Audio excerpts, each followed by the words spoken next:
தமிழ்நாடு, கர்நாடகா, குஜராத் உட்பட நாட்டில் ஒரே நாளில் 5 குழந்தைகளுக்கு HMP வைரஸ் பாதிப்பு உறுதி செய்யப்பட்டதால் பரபரப்பு ஏற்பட்டுள்ளது.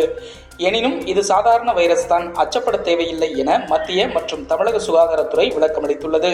சென்னை தலைமைச் செயலகத்தில் மருத்துவம் மற்றும் மக்கள் நல்வாழ்வுத்துறை அமைச்சர் மா. சுப்பிரமணியன் தலைமையில் HMP வைரஸ் தொடர்பான கலந்தாலோசனை கூட்டம் செவ்வாய்க்கிழமை நடைபெற்றது. பின்னர் செய்தியாளர்களிடம் பேசிய அமைச்சர் மா. சுப்பிரமணியன், தமிழகத்தை பொறுத்தவரை HMP வைரஸ் தொற்று சேலத்தில் ஒருவருக்கும் சென்னையில் ஒருவர் என 2 பேருக்கு வைரஸ் பாதிப்புகள் கண்டறியப்பட்டுள்ளது. இருவருமே நலமுடன் இருக்கிறார்கள். 2001இல் இந்த வைரஸ் முதலில் கண்டறியப்பட்டுள்ளது. இந்த வைரஸ் பாதிப்புகள் வந்தால் 3 முதல் 6 நாட்களுக்கு சளி, இருமல் போன்ற சிறிய வகை பாதிப்புகள் இருக்கும். நோய் எதிர்ப்பு சக்தி குறைவாக உள்ளவர்கள், பல்வேறு நோய் பாதிப்புகளுக்கு உள்ளானவர்களுக்கு இந்த வைரஸ் பாதிப்பு ஏற்பட்டால் நுரையீரல் பாதிப்புகள் ஏற்படும் என்று சொல்லப்படுகிறது. இது பதற்றப்படக்கூடிய அளவுக்கு வீரியமிக்க வைரஸ் அல்ல, ஒரு வீரியம் குறைந்த அளவிலான வைரஸ் தான். நாம் இது குறித்து கவலைப்படவோ அச்சப்படவோ தேவையில்லை. ஜப்பான் போன்ற நாடுகளில் சாதாரணமாகவே முகக்கவசம் இல்லாமல் யாரும் நடப்பதே இல்லை. இந்த மாதிரியான நோய் பாதிப்புகள் இருக்கின்ற நாடுகளில் முகக்கவசங்கள் அணிவது அந்நாடுகளில் ஊக்குவிக்கப்படுகிறது. அந்த வகையில் நாமும் கூட இந்த பாதிப்பு இருப்பவர்கள், குறிப்பாக பருவமழையை ஒட்டி வருகிற இந்த நோய் பாதிப்புகள் இருப்பவர்கள் பொதுவழியில் செல்கிற போது முகக்கவசம் அணிந்து செல்வது நல்லது. முகக்கவசம் அணிவது, அடிக்கடி கைகளை சுத்தப்படுத்திக் கொள்வது போன்ற நடவடிக்கைகளில் நாம் முழுமையாக இருந்தாலே போதும். அச்சப்பட வேண்டிய அவசியம் இல்லை. அரசை பொறுத்தவரை கூர்ந்து கவனித்துக் கொண்டிருக்கிறது. எனவே இது குறித்து பெரிய அளவில் பயப்பட வேண்டிய அவசியம் இல்லை என்று அமைச்சர் மா. சுப்பிரமணியன் உறுதிபட கூறினார். தமிழகத்தையும் தமிழ்தாய் வாழ்த்தையும் தொடர்ந்து அவமானப்படுத்தும் ஆளுநரை கண்டிப்பதாக கூறி திமுக சார்பில் மாவட்ட தலைநகரங்களில் கண்டன ஆர்ப்பாட்டங்கள் நடைபெற்றன.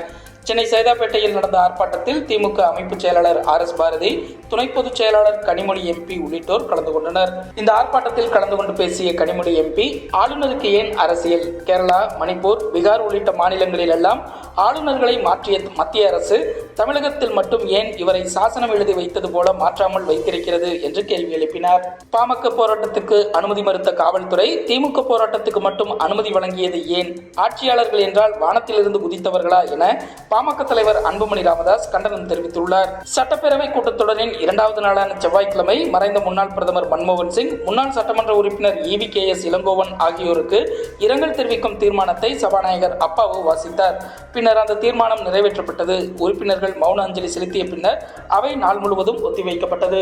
துணைவேந்தர்கள் நியமனத்தில் ஆளுநர்களுக்கு பரந்த அதிகாரங்களை வழங்குவது மற்றும் கல்விப்புலம் சாராதோரும் துணைவேந்தராகலாம் எனும் பல்கலைக்கழக மானியக் குழுவின் புதிய விதிமுறைகள் கூட்டாட்சியியல் மற்றும் மாநில உரிமைகளுக்கு எதிரான நேரடி தாக்குதலாகும்.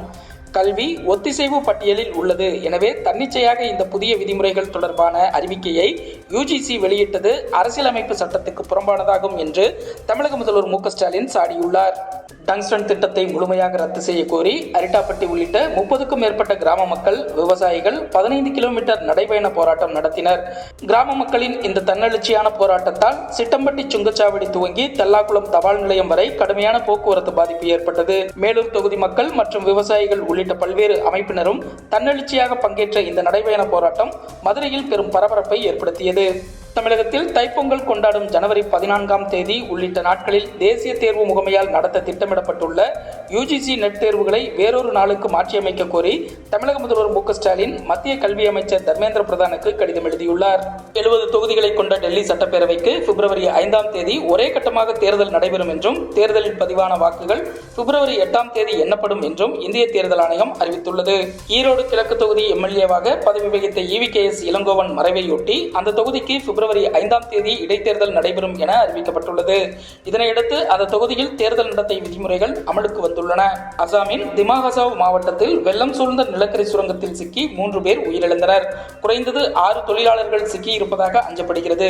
சுரங்கத்தில் சிக்கியிருப்பவர்களை மீட்க ராணுவம், தேசிய பேரிடர் மீட்புப் படை, மாநில பேரிடர் மீட்புப் படை, காவல்துறை ஈடுபடுத்தப்பட்டுள்ளது. இமயமலையின் அடிவாரத்தில் உள்ள திபெத்தில் செவ்வாய்க்கிழமை காலை ஏற்பட்ட சக்தி வாய்ந்த நிலநடுக்கத்தால் 95க்கும் மேற்பட்டோர் உயிரிழந்தனர். 100க்கும் அதிகமானோர் காயமடைந்துள்ளனர். இந்த நிலநடுக்கம் 7.1 ரிக்டராக பதிவானது. மீட்பு பணிகள் தீவிரமாக நடந்து வருகிறது. டெல்லி, NCR மற்றும் பீகார் தலைநகர் பாட்னா உள்ளிட்ட வட இந்தியாவின் பல்வேறு இடங்களிலும் நில அதிர்வு உணரப்பட்டுள்ளது. மேற்கு வங்கம் மற்றும் அசாம் உள்ளிட்ட வடகிழக்கு மாநிலங்களிலும் நிலநடுக்கம் உணரப்பட்டுள்ளது.